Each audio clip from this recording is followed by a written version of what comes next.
Welcome. Welcome to the First Unitarian Universalist Church of Richmond. My name is Reverend Amy Russell, and due to the beautiful spring blossoms out today, I have lost part of my voice, so I don't think I'm contagious, but I have brought someone, Kirsten Fritz, our intern, to help out in case I do. We are here today to celebrate and to mourn the life of Sandy Sanroma. Sandy's passing is a huge loss for our community and for her friends and her family. So we're gathered here to remember, to tell stories, to laugh and to cry. But we are the ones who carry the memory of this wonderful woman forward. She will not be forgotten. We have a tradition here at First Unitarian Universalist where we ring a bell for each decade of life from our traditional Jefferson bells. So we're going to pause for a moment to listen to that.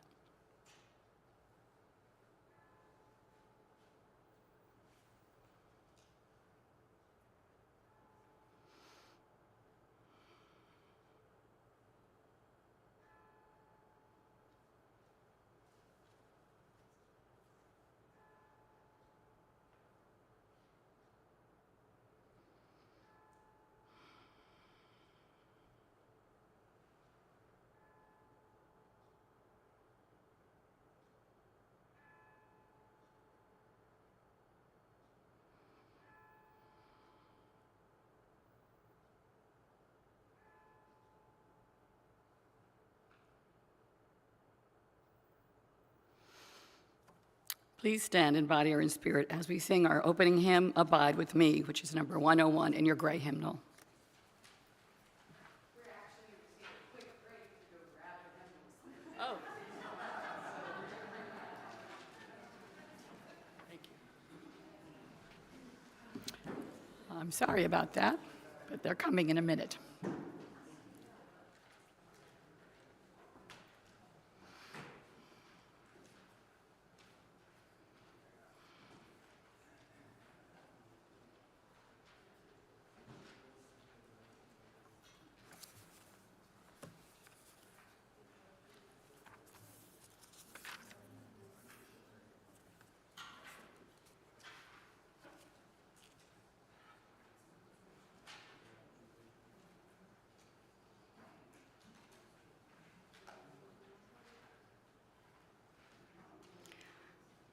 Many hands make light work.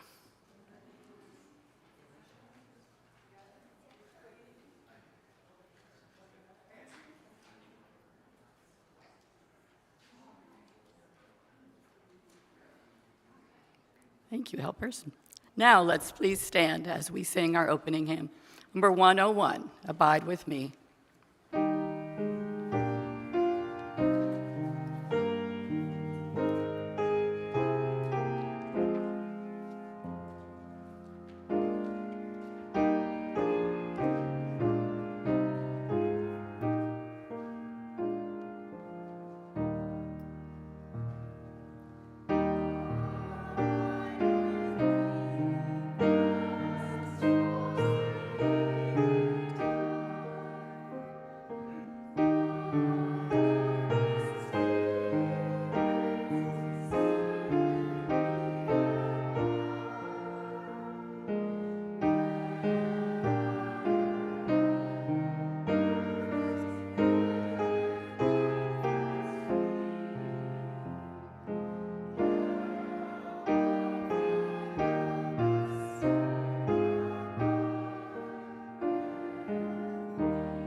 may be seated.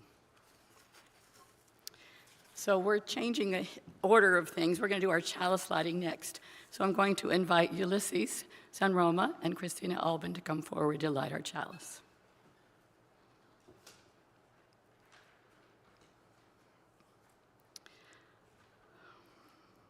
As Unitarian Universalists, we have this custom of lighting a chalice. It allows us to set an intention whenever we gather together.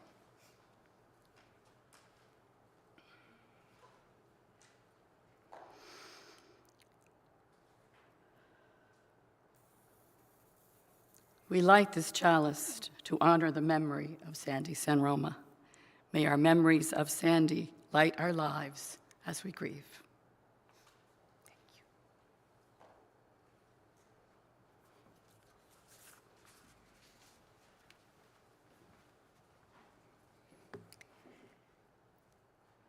The first reading today is from Isaiah 11, verses 6 through 9. The wolf will live with the lamb. The leopard will lie down with the goat. The calf and the lion and the yearling together, and a little child will lead them. The cow will feed with the bear. Their young will lie down together. And the lion will eat straw like the ox. The infant will play near the cobra's den, and the young child will put its hand into the viper's nest. They will neither harm nor destroy on all my holy mountain, for the earth will be filled with the knowledge of the Lord. Autumn Sonnet by May Sarton. If I can let you go, as trees let go their leaves, so casually, one by one, if I can come to know what they do know, that fall is the release, the consummation, then fear of time and the uncertain fruit would not distemper the great lucid skies. This strangest autumn, mellow and acute, if I can take the dark with open eyes and call it seasonal, not harsh or strange, for love itself may need a time to sleep. And tree-like, stand unmoved before the change, lose what I lose to keep what I can keep, the strong root still alive under the snow. Love will endure if I can let you go. I'd like to invite the family to come up and share some remembrance. So that's Ulysses Sanroma, Christina Albin, and her son Shane Albin.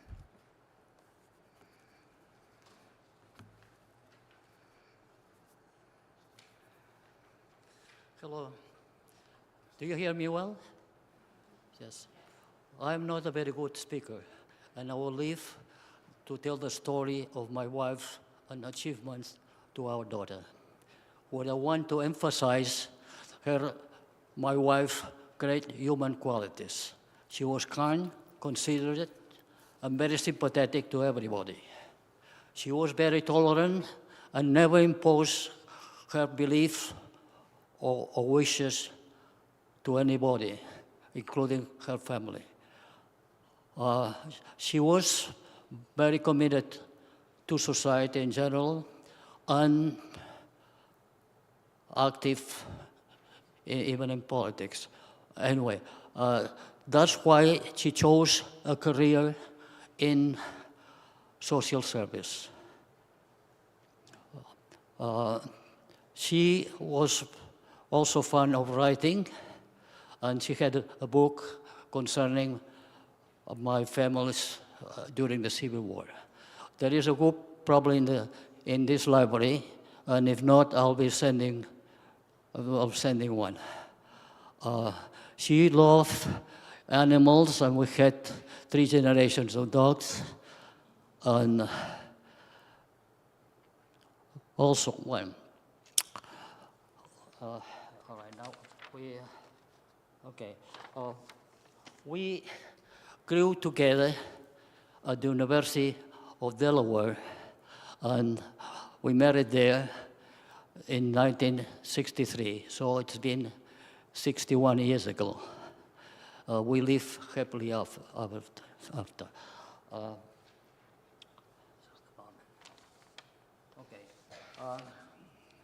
We make, after that, we live in Spain for 5 years, and we often make long trips to Barcelona. There, she learned a new language and appreciate a different culture. Okay, let's think.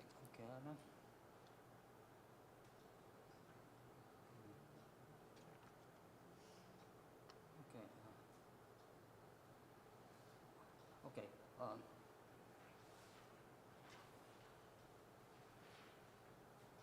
Okay. She had mostly a satisfactory career, but her love in life was attending to the growth and helping that with Christina and later on with our grandson, Shane Albin. Let's see. Okay. I'd like to thank the congregation that we spent many years attending the services. It was very comforting to us, and we made many friends in here. I must say, our best friends. Anyway, I want to thank everybody to come here to remember this memorial for Sandra.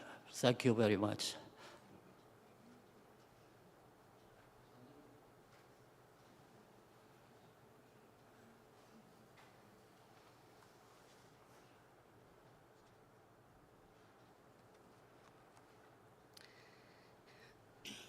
Thank you all for coming to support and celebrate my mother's life on this first day of spring. It's a testament to how much she was loved, remembered, and cherished by our family and her friends, many of who could not attend today due to distance, but are here in spirit and are able to view the memorial through stream and video. My mother was kind, loving, and at times spunky and feisty. I will miss her smile, our shopping trips and travels to Spain, Delaware, Nags Head, Orlando, Pennsylvania. Mom was most proud of, as Dad said, of being a wife, mother, and grandmother. After she retired, she was so excited to spend her days caring for our son Shane, while I was busy working during his early years. Together with my father, they planned and took him on countless excursions, and she spoke of some of their adventures in her last days at the hospital. Mom was also an avid reader. She loved reading novels by Louis L'Amour and Isabel Allende. She enjoyed mystical or spiritual stories and eventually grew to share my love of historical fiction. These last few years, I shared many books with her that I knew she would enjoy, mostly about strong women struggling and surviving through all of life's challenges. She too enjoyed writing and wrote several short stories, most memorable of which is the fictional story, but largely based on my paternal grandparents during the Spanish Civil War. Mom loved her sweets. It was her staple breakfast choice to have a pastry or croissant. A dark chocolate bar was also amongst her favorite treats. I think she ate Chinese food just to get the cookie and the fortune. One Albin family Christmas get-together, which many here will remember, while celebrating our traditional white elephant exchange, she selected the most perfect gift among the plain brown wrapped choices. It was my husband's contribution of 250 individually wrapped fortune cookies. While other family members may have thought, why would anybody want so many fortune cookies? Mom was thrilled. She had sweets and fortunes throughout the year.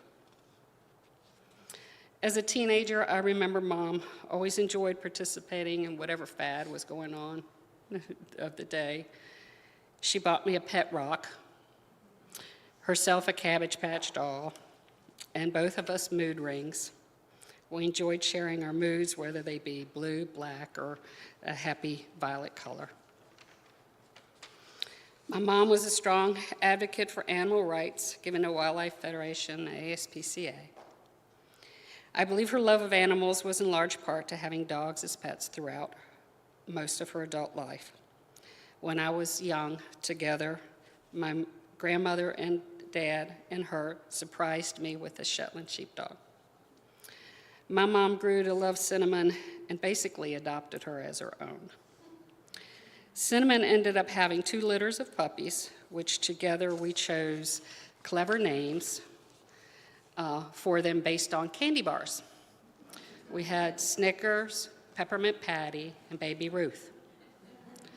Mom kept one of the puppies from the second litter and adopted another Shetland again years later.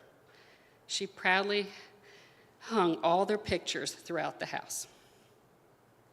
My mother was neither artistically talented or crafty, yet loved arts and crafts that others would create and give to her. One Christmas, I built a dollhouse for her, spending many hours putting it together and creating the little furniture and the people to go inside. She was so excited and happy to receive the dollhouse that she literally displayed it for 20 years plus, even when it became a dust magnet and I begged her to put it away. Mom was a happy influence for those around her. Everyone remembers her fondly as a kind woman, always with a smile. Mom had a calming effect on those around her. She generally was easygoing, though could be feisty at times. When she did set her mind on something, particularly when it came to aspects of her health, she would not budge to be convinced otherwise. What Sandy says goes.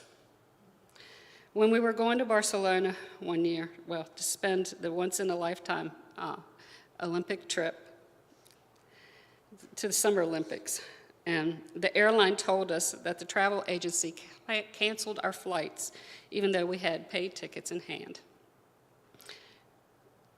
Mom suddenly went in from her normal calm self to an absolute bulldog. With her help, we got our tickets straight and even flew first class on one of the flights.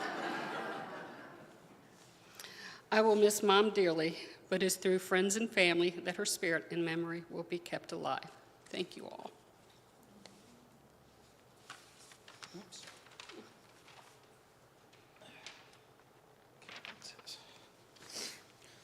All right.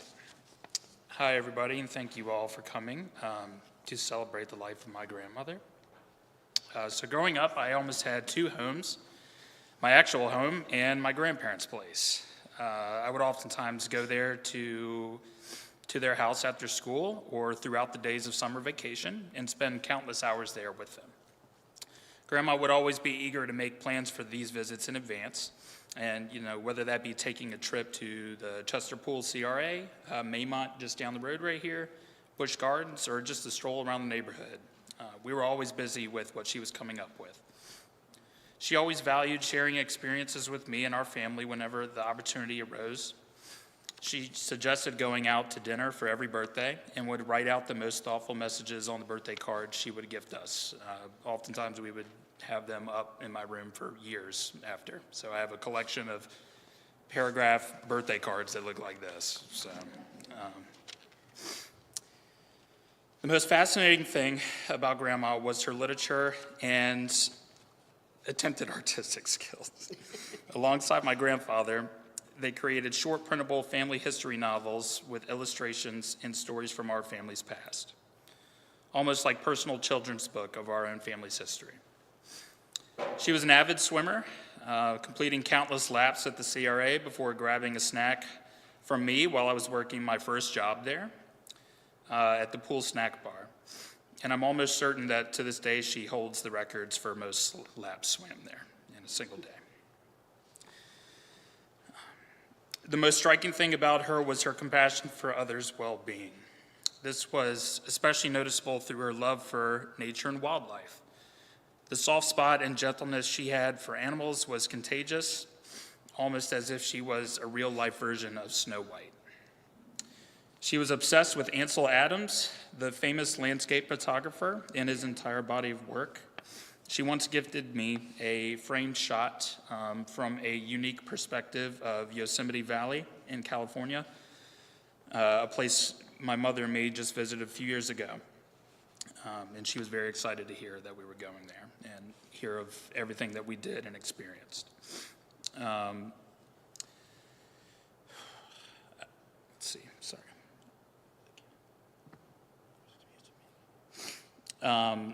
And to this day, she gifted me a photo of Yosemite Valley from Ansel Adams. And to this day, it hangs in my room.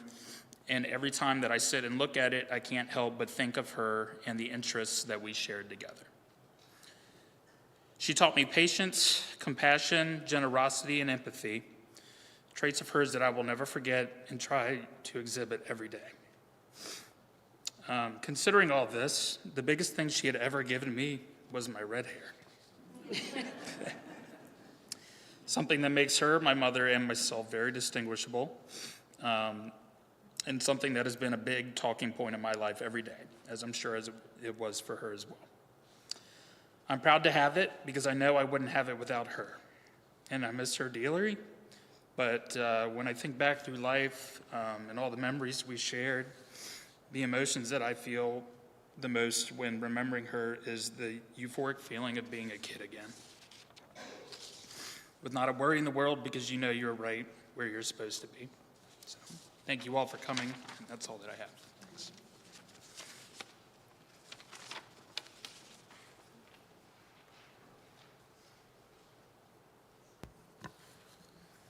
Thank you for sharing those wonderful memories.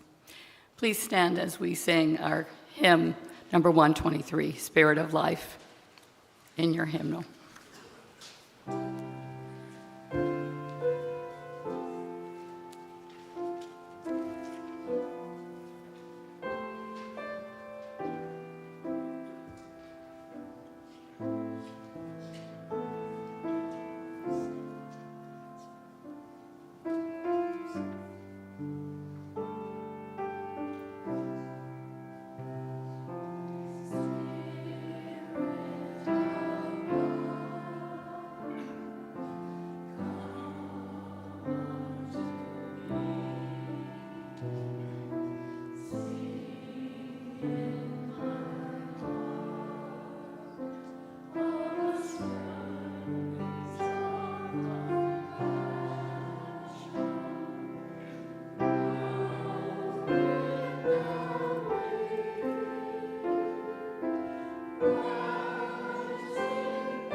You may be seated. This is a time in our memorial services that I always find to be my favorite, when we invite friends and family who have a brief memory or story to share to come forward. And if you would like to raise your hand, then Jamie could bring the mic to you, or if you'd like to come stand up here, you may do that as well. I think Jim is very anxious to start. Come on in, Jim Blower is a very dear friend. Good afternoon, everybody. I'm Jim Blowers.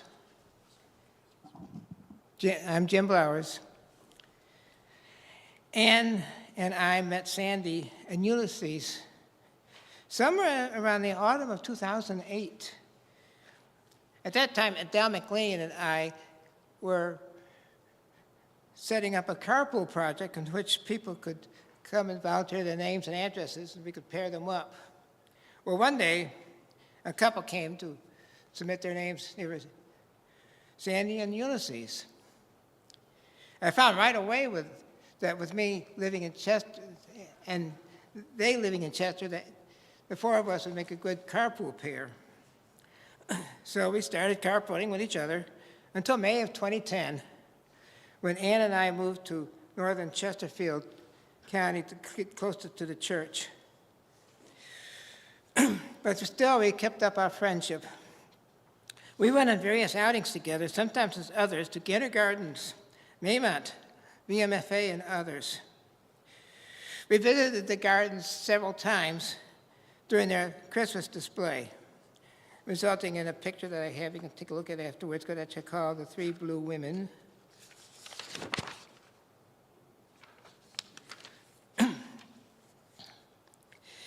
We were also part of a lunch group, which met after church at Jameson's Deli on Broad Street.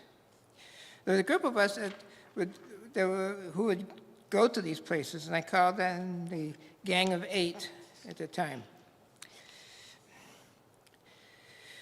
Also, Sandy and I participated with several others in a project called the Moneyless Yard Sale, which is now called Buy Nothing. We would put up the tents and tables, put items on the tables, and then take the stuff to charities afterwards. And this kept on until around the year 2020, when the pandemic hit. Then after that, about a year later, Ann developed some serious problems with her walking and other things, and she wound up in assisted living. But even then, the Sanromas would come to our house, and we would go together to eat at Panera's and then visit Ann in assisted living. They would travel to Spain in 2 months every year, so we didn't get to see them then, but they sent us cards of pictures of nice places in Spain. And that's what my memories are of Sandy and Ulysses. And to me, it looks like a piece of my life is left now that Sandy is gone, and I know that Ann feels the same way.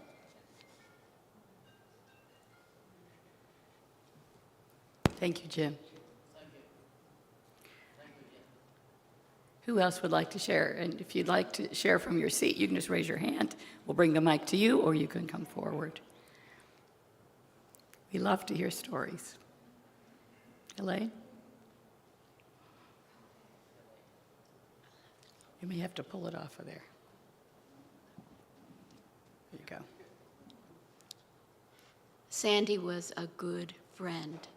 She was kind and compassionate and feisty. We had many adventures together, walking in some of the local parks, eating together. She loved her sweets, as Christina said. We would talk about current events, and I am not very good at remembering civics, but Sandy knew the ins and outs of government. She would always have the details that I lacked.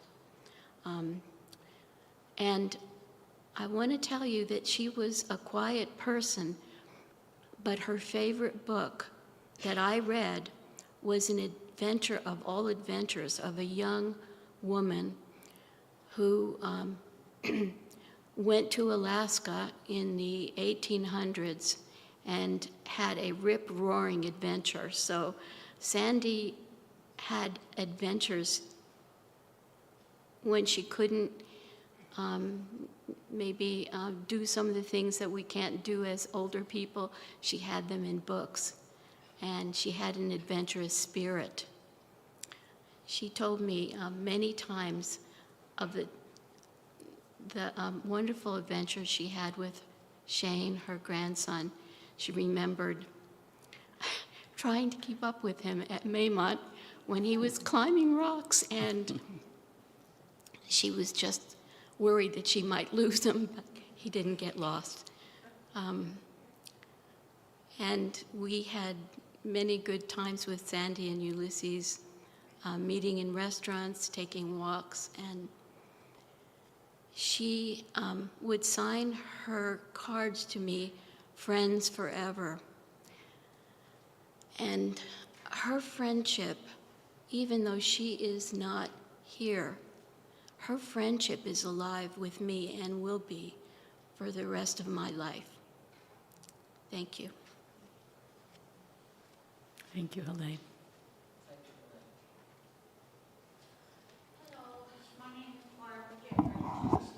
Yeah, One we'll second, bring we'll it to bring you you so a you mic. don't have to. Just stay there. It's Yeah, coming. There you go. Thank you. Yeah. Hi, my name is Barbara Gigerich, and Sandy and I spent a lot of time together. We had so many things in interest. Chocolate for number one, and then our love of dogs. And she was in social work, and I was in rehab, and so we had a lot of talk about that. And after a while, we finally got into the topic of religion, and I said to her, I said, you know, you sound like somebody that I think would be good for the Unitarian Church. And she said, well, what's the Unitarian Church? And I explained some of what went on here. And so the next Sunday, Ulysses and Sandy and I, we came to the Unitarian Church. And she was very impressed, and so was Ulysses. And so they just kept coming along, and I just kept coming every year. So I was saying that my husband and I were going to start coming after he retired because we didn't have a whole lot of time together. But of course, you know, as they say, great plans, but he passed away before he retired. And so that was my excuse to sleep in on Sunday mornings.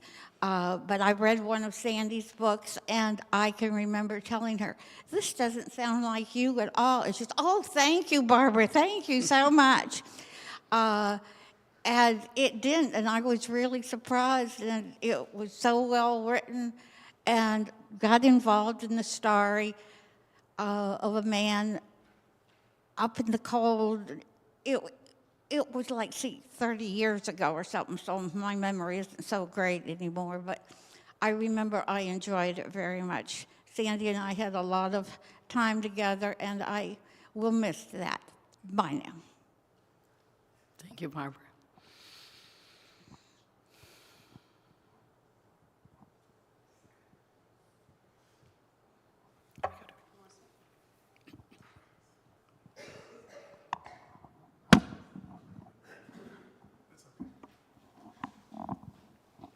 I'm basically know Ulysses from work, and we stayed in touch, not as much as I guess I'd like to, but I've got two stories. One is, if you know Sandy, that I don't know how many in the last few years, she's had to take eye drops every 20 minutes.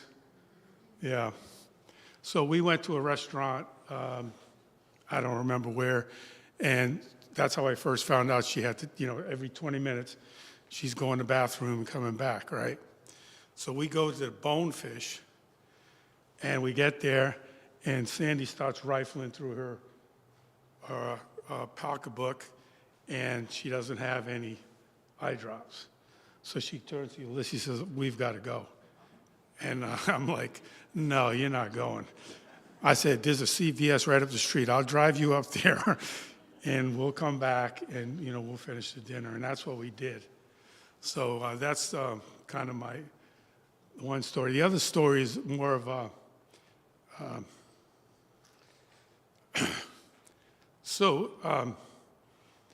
We get together every so often, so we decided we're going to go to our favorite spot, where Ulysses and I used to go every once a week, right, when we were at work, Ulysses, Piedro's on the Jeff Davis Highway.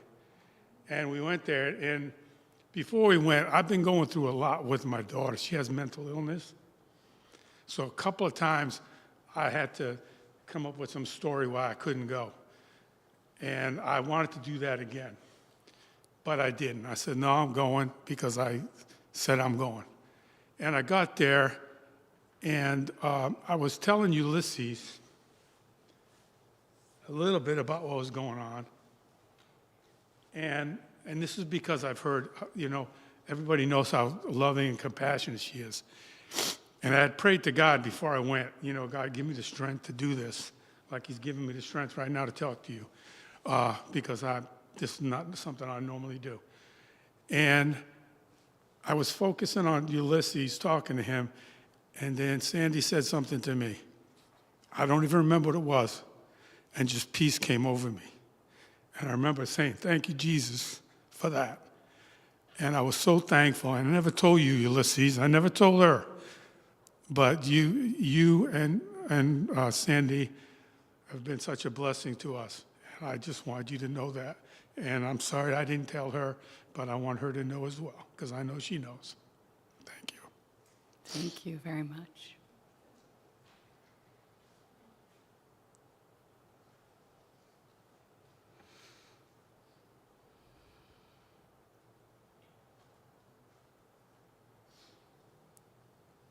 Anyone else? We'd love to hear your stories. Well, we can always share more stories during the reception afterwards. I wanted to share with you that Sandy planned a lot of the elements for this service. She had it all written out. It was so wonderful. And she talked in this planning about how she did believe in God and a higher power, and how she would like us to sing Amazing Grace, which we're going to end with. But she also, I think, would have liked us to have a prayer. So in the spirit of Sandy's love for this community and for her love of God, let us pray.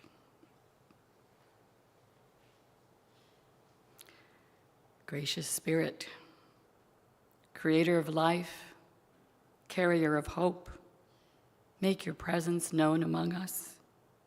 Enable us to be brave in our remembering, honest in our sorrow, and open in love and compassion for each other. Enable us to remember with joy and gratitude the gifts that Sandy brought us. Send us your peace as we remember her and grieve her. Amen, and blessed be. We're going to stand and sing our closing hymn that Sandy wanted us to sing together, Amazing Grace, number 205. Please join us afterwards for reception.